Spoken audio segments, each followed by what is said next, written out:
Hey everybody, Eli Mack here at Mack Farms.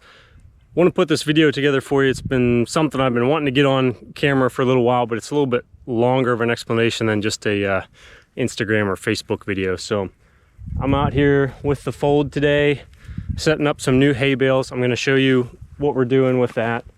Yesterday we just loaded up 2 steers, took them to the butcher. We used our corral system up there. But I want to talk about how to bale graze. There's a million different ways to bale graze, but how to bale graze with cattle that have horns. Typically at the home farm, we just unroll our round bales because it gets really nice coverage.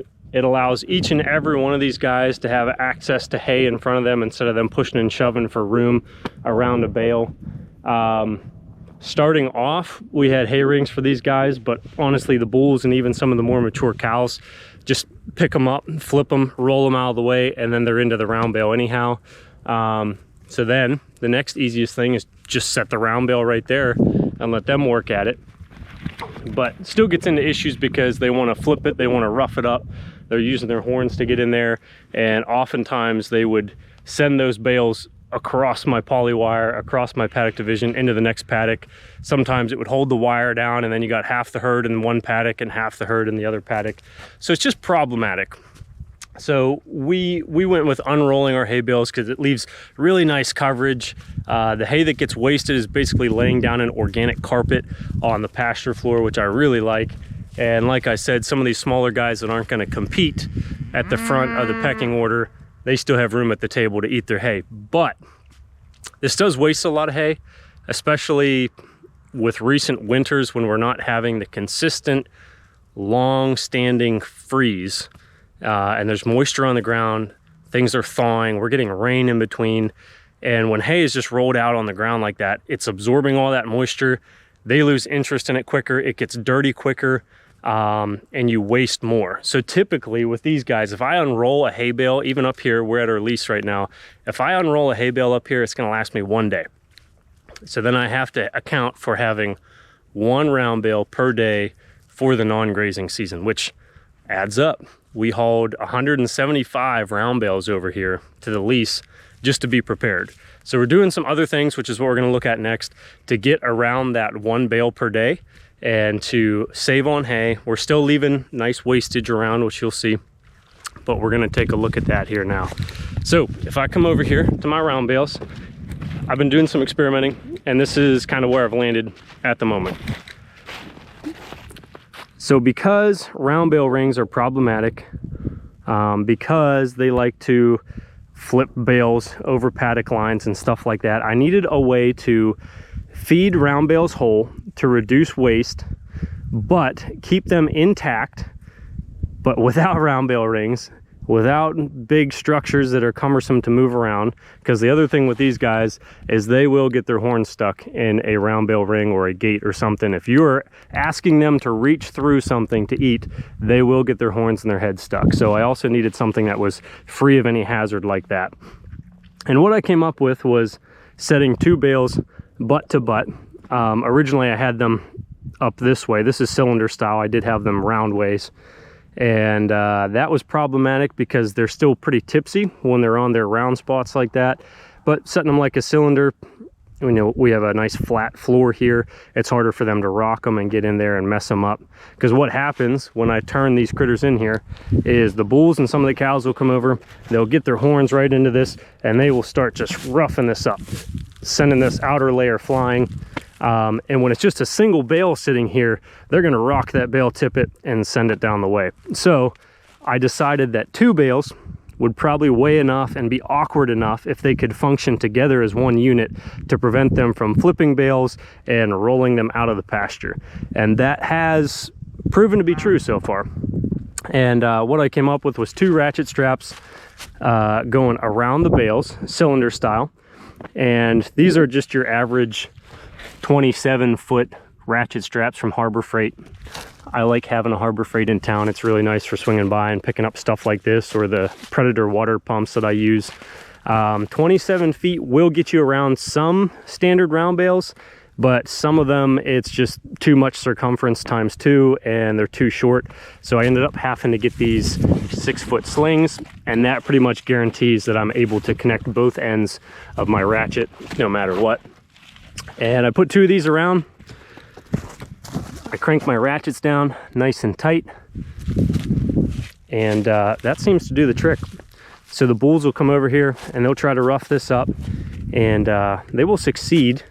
And part of what I found too is if I expose a little bit of this inner layer, this nicer hay, they spend less time roughing it up and they get right into it a little bit quicker.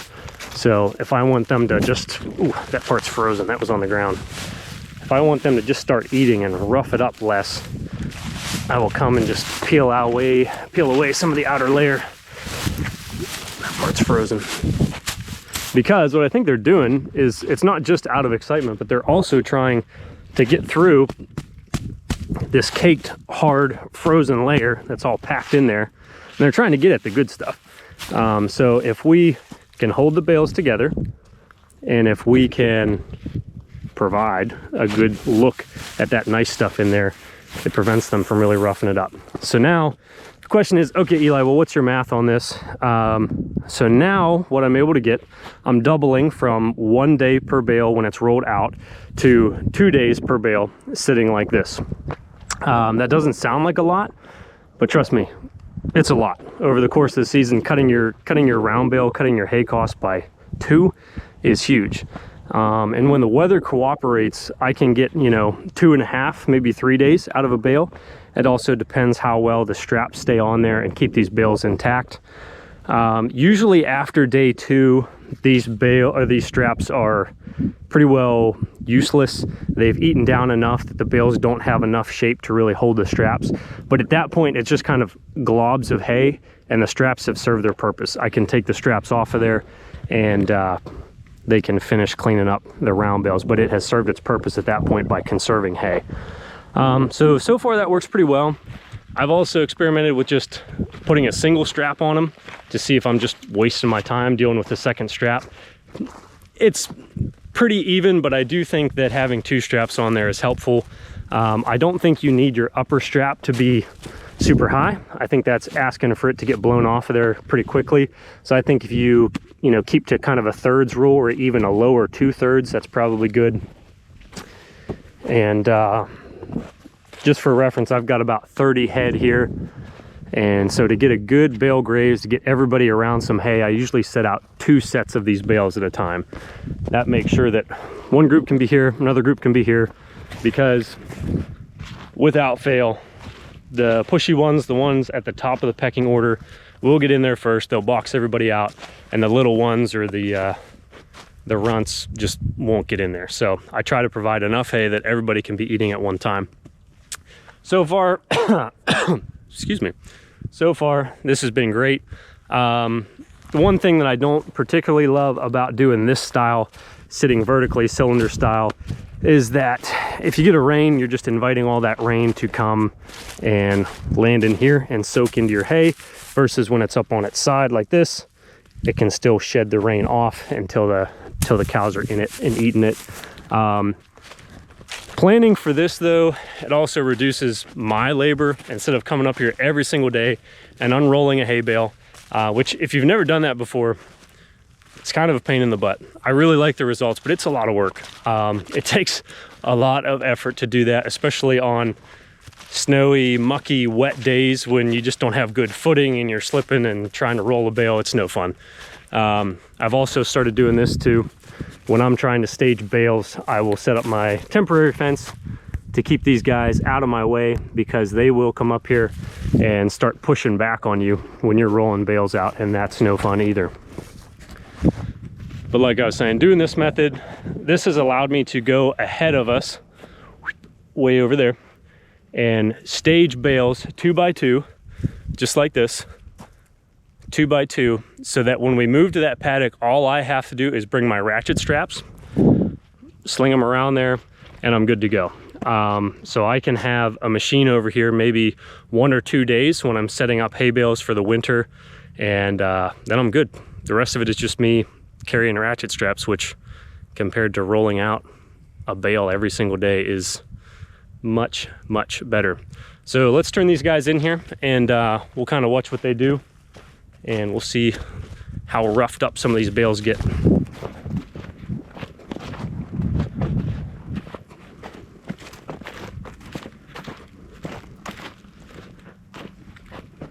Hey, Quig.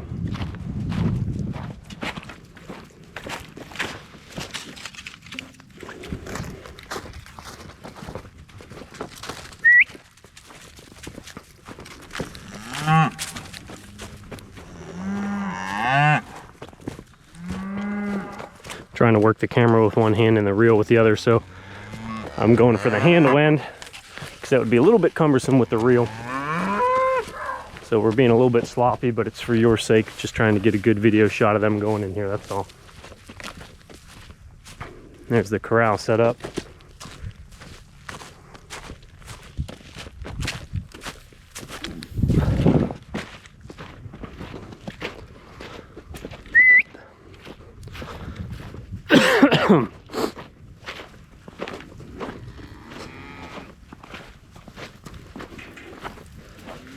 Good boy. Just relax.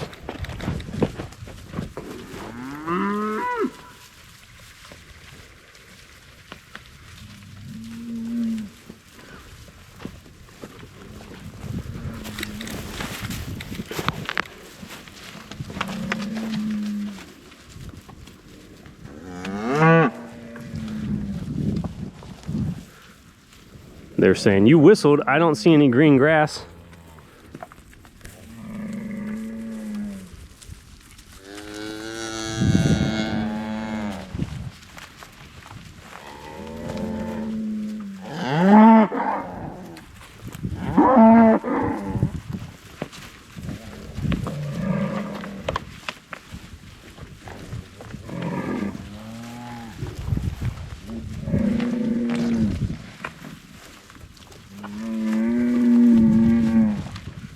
See, she's looking to start roughing up these bales to get at that nice hay.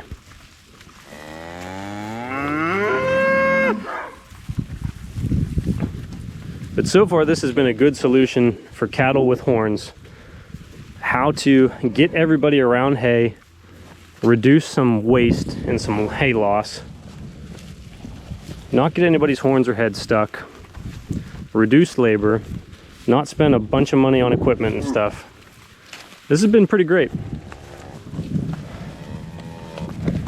This has been pretty good.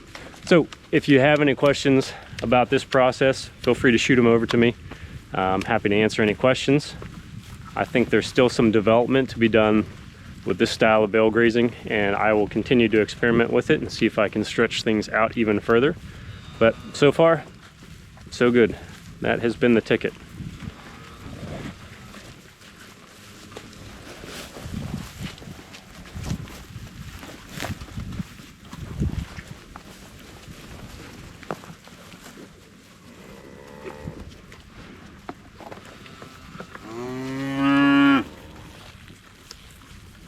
So that group over there, I'd say that's kind of the B squad. These guys over here, they're the anxious ones.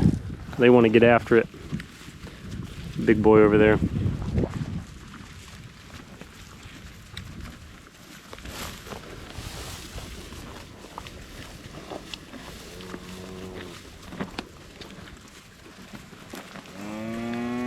And I think that's what we got to do as farmers and as grazers. We got to come up with creative solutions that don't cost a lot of money, because grazing and doing pasture-based products and meats can be very low input if you do it right.